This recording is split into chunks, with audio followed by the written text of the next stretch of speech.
Thanks for joining us. Is this a remote for the volume? Yep.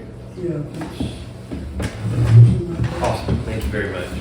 That way I can play with it a little bit, it's too loud. Well, first of all, good morning. It's very good to be here.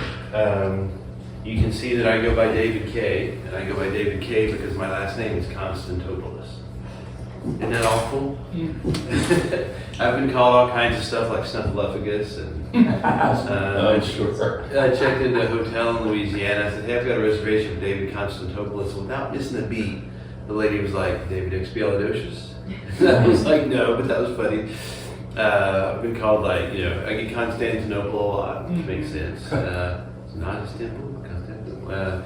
But my favorite of all time was when my son was little. And when he was coming up to bat, he was playing baseball. When they introduced him, instead of introducing him as Sam Constantopoulos, they introduced him as Sam Constantly Lopez. Constantly Lopez. That's my favorite of all time. But anyway, it's a privilege to be with y'all, and I'm going to play a few songs and share with you kind of my testimony, my story. And we are here obviously to lift up the name of Christ, right? It's not about you, it's not about me, it's about lifting up the name of Christ. And so that's why I picked this first song. It's kind of a new arrangement I'm working on, and like I said, we might have to adjust the volume here just a little bit once we get it set, but then we'll go from there. So you look like it's too loud.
the screen. Would it be better if I stood over here? Yes, So you can move where you can see, but Yeah, I the can- words I can on the like- screen are helpful. I can like kind of play from over here. Well, these people can move over. I don't think you see. Whatever's easiest, and you know. Can you see the screen?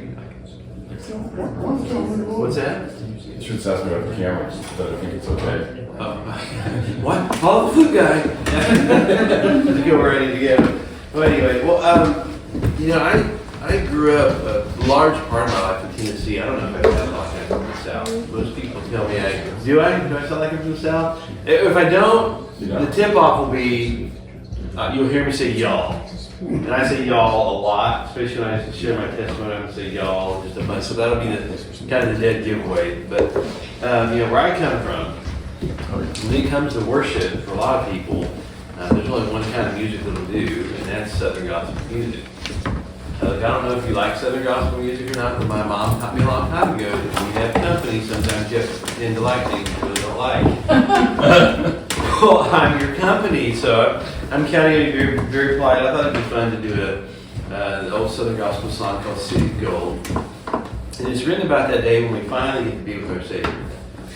And what a day that's going to be, right? We don't have to worry about sickness or death anymore. We don't have to worry about job struggles or financial struggles anymore. We don't have to worry about politics anymore. We don't have to worry about the craziness of this world anymore. All we have to do is just take a deep breath and just rest in the presence of God. Now, I don't know about y'all, but there are some days I'm really tired. And that kind of rest sounds really nice. And so that's why I wanted to play the song. Now, like, I get to have a little fun with this song. I put this little section of jazz, blues in there that's really, really subtle. No, it's not. I just say that. You see if you can tell where it is. Okay, this song is called City of Gold.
We noticed. You noticed? Okay, good. I'm going to play one more song before I share my story, my testimony. It's a song I wrote a long time ago, based on an experience I had when I was a kid. I was probably 10 years old, and there was a guy from our church who got very sick, and they taken him to the hospital, of course, and we got a call one night that he probably wasn't going to make it through the night. So my dad was going to go visit this guy in the hospital. For whatever reason, he asked me if I wanted to go, and I went with my dad. Now, I didn't do that a lot when I was 10 years old, but for whatever reason, I went with my dad, and man, did it impact my life. I remember walking into this guy's hospital room and seeing him laying there with all the tubes and hoses and everything connected. He was having such a hard time breathing, but I could tell that every time he exhaled, he was saying something, but I couldn't figure out what it was until I stood right beside his bed. And as I moved in closer, he would struggle to take in a breath, and as he let it out, he very softly whispered, "The Lord is my shepherd, I shall not want." He would struggle to take in another breath, and then he'd quote the next line of the 23rd Psalm, another breath, and then the next line. And he did that over and over and over again. And what an impact that had on me, because, you hear so much about what's supposed to be important in this life. And here was a guy who was literally in his last moments, and he wasn't trying to hold on to his car, his house, his stuff, his bank account, even his family or friends. He was clinging to the one thing that no one could touch, no one could take from him, and that was his faith in God. That was revealed to him through the 23rd Psalm. And I remember thinking to myself, man, if that were me laying there, what would I be trying to hold on to? How could I possibly know that some 30 years later that would be exactly me in ICU? And I'll share more about that in just a minute. But he impacted my life so much, and he had no idea I was even in the room. So much so that, 15 years after that experience, I wrote this song. Because I wanted to demonstrate what I saw going on, through the music, what I saw going on inside of this guy. A guy who, in the midst of everything falling apart, everything coming to a close, he still had this deep, strong, immovable, unshakable, irrevocable faith. A faith that I wanted. And I guess really I wrote this song as a testament to his faith. And I couldn't think of a better title than simply to call it, I Shall Not Want.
kind of my testimony.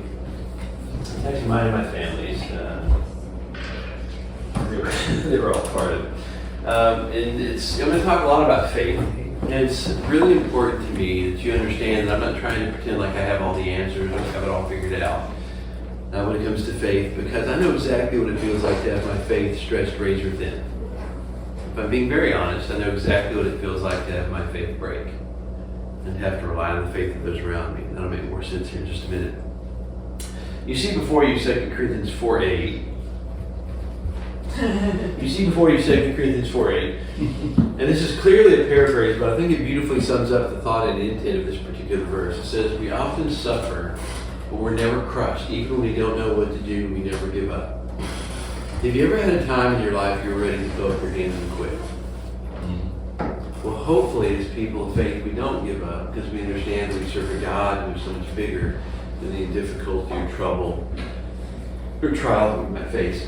Now, I don't know if you remember who Derek Redmond is, but he was a British runner in the 1992 Olympics. And this guy was so fast, so good, that everybody knew he was going to win a medal. It was just a question of which one.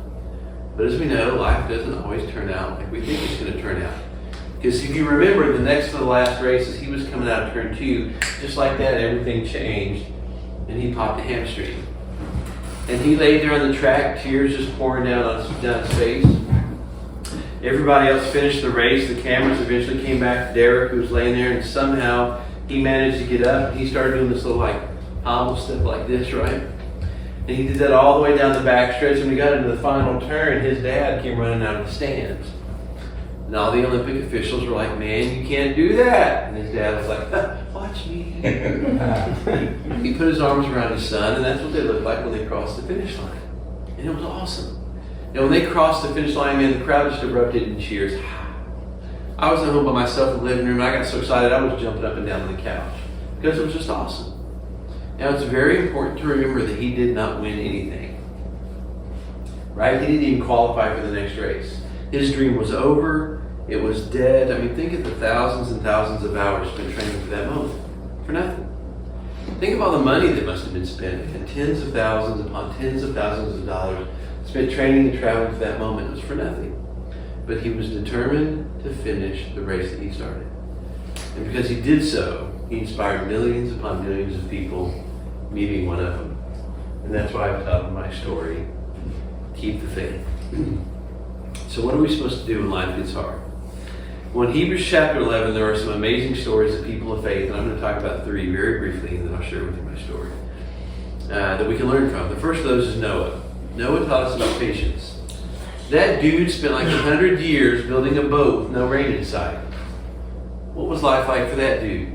You know, somebody came up to him at some point and was like, man, you've been working on this thing for like 60 years. It hasn't rained. It's not going to rain. It couldn't have been God that told you to do it. You've been out in the heat way too long. It's time to let this thing go. But still Noah was faithful. And he was patient. And he understood that God does things in his time, not in our time. Have you ever had a time in your life when it just felt like it was taking God forever? Well, in those moments, maybe you could hear Noah whisper in your ear, like, hey, whatever you do, don't give up. Keep the faith. It may feel like it's taken forever, but God will always do what he promised he would do. And then we can learn from somebody like Abraham who taught us about trust. If you remember, God gave Abraham a promise that he was going to be the father of a great generation, as many as the stars in the sky, right?